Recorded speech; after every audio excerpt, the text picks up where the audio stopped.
Hi everyone, this is Danny. I want to share a story that maybe has been getting lost in the turmoil that we've had the last few months, but it's an important issue that still needs addressing. And there was a woman called GINA Dobson who did an article.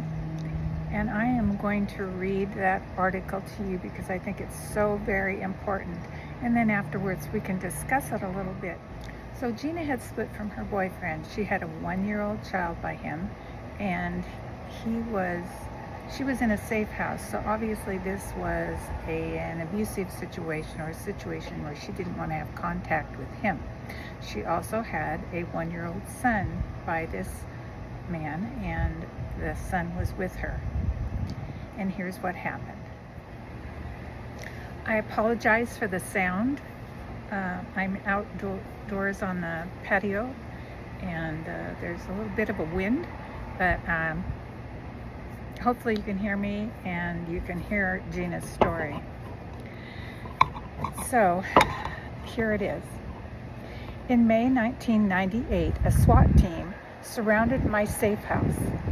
While my 1-year-old son slept inside, unaware, I was yanked out of the door, handcuffed against the back of a patrol car, and taken away in my nightgown. I was stripped naked, searched over, and locked in an isolation cell without explanation. This is 1998. This is before all of the draconian laws about abortion and things that have happened in the 2000s or 2020s. So this is a very unusual situation. Anyway, to go back to the story, when detectives finally talked to me, I figured everything would be straightened out. I answered all their questions. I was compliant and agreeable. I even smiled through the indignities to show my harmlessness. All the things that I was taught to do when confronted by authority. I still didn't know why I was arrested. The detective, however, said I knew exactly what I did, and that the smile that I had on hid my fear, he said, and was proof of my lack of remorse and of my guilt. Well, that's when I realized that I was accused of murder. Not just any murder, but the most heinous, the murder of my own child. It was the miscarriage I had had 5 years earlier in my college apartment. Now, as a nice Irish Catholic girl, I was ashamed, and I was afraid to tell my family or anyone else about it. We never had a discussion about such unpleasant things. But my boyfriend knew, ex-boyfriend. 3 weeks earlier, I fled his abuse and alcoholism with the child that we had together. He said if I ever left him, he would ruin my life. His revenge started with a phone call to the police, saying he feared for the safety of our child. Of course he did. I had no proof that I was abused, and there was also no proof that I had killed, though that part didn't matter. I didn't react the way they thought I should. I didn't seek help the way they would have, so they didn't believe me. In the eyes of the law, I was a runner, and that was enough to make me guilty. Shackled and waist-chained inside a cage, I was transported like a farm animal on an overcrowded prisoner van. We were fed a McDonald's hamburger and a small cup of water twice a day, and every 24 hours the van stopped at a different prison for sleep. It took 10 days to travel from Virginia, where I was, to the accusing state of Illinois, where I waited behind bars for the murder trial. With a $3 million bond. I was a young woman without funds. Bail wasn't an option. And when you're in jail, the news headlines call you a baby killer. It doesn't matter if you're innocent, or that you were a valedictorian, or that you were friendly. Your mom taught you to be friendly with difficult people. You have to look strong and be ready to fight because other inmates will be coming for you. My cell block sisters provided protection and friendship while we passed the time playing cards and making toilet hooch and bonding over our common fears.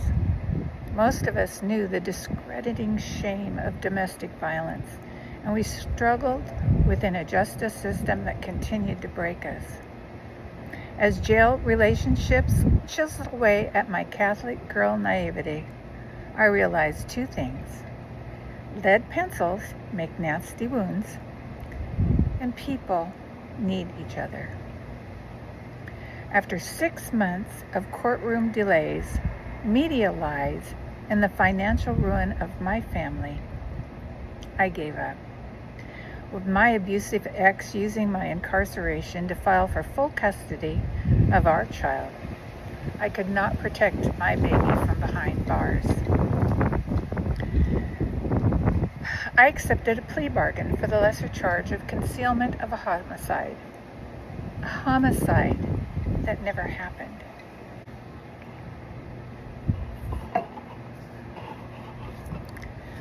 I had already lost my liberty and my dignity. Now, as a felon, I was stripped of my civil rights. I would never be able to vote. I would never be a room mother in my child's school. And I would cringe every time I checked the box on a job application. But I would get to be there when my children woke up in the morning and hold them when they needed consoling. My daughter is now the age I was when I was arrested, and she's a lot like I was then. When I saw her avoiding the intimacy of sharing her feelings, I showed her the door for difficult conversations would always be open. When she compulsively put others ahead of herself, I reminded her that she is also deserving. This is not the time to teach girls to clutch their pearls and swoon as male entitlement takes us frighteningly close to the Handmaid's Tale. 25 years ago, I learned firsthand that in the eyes of the law, a womb is a liability. A womb is a liability. Think about that. With current limitations on women's privacy and health care, I'm afraid not much has changed. Well, thank you, GINA, for that personal story. And there are so many women out there like you. Now I want to read you some of the responses that GINA got to her article. And the responses are heartbreaking. Here's one. Your story is one of power and resolve. You didn't deserve to have your life ruined by that abuser. How you continue to show your daughter a different path is amazing. I'm happy to have you here. And thank you for writing this. Here's another. It won't stop because one of the founding principles of fascist governance is controlling women's choices, women's bodies, and women's lives. Margaret Atwood told us in 1985 what was going to happen if we didn't stop it in time. Well, we failed to stop it in time. Here's another. I can't even put words to my feelings about after reading this. I'm shocked, I'm outraged, and I'm heartbroken. Thank you for taking a stand, sharing your story, and shining a light on the atrocities that exist in our own backyard. Here's another. Well, it seems like we have a lot in common. We both know the horror that will hit all women soon enough. I was forced to give birth after being refused an abortion. America is an abuser, and my heart goes out to you, sister. Here's another.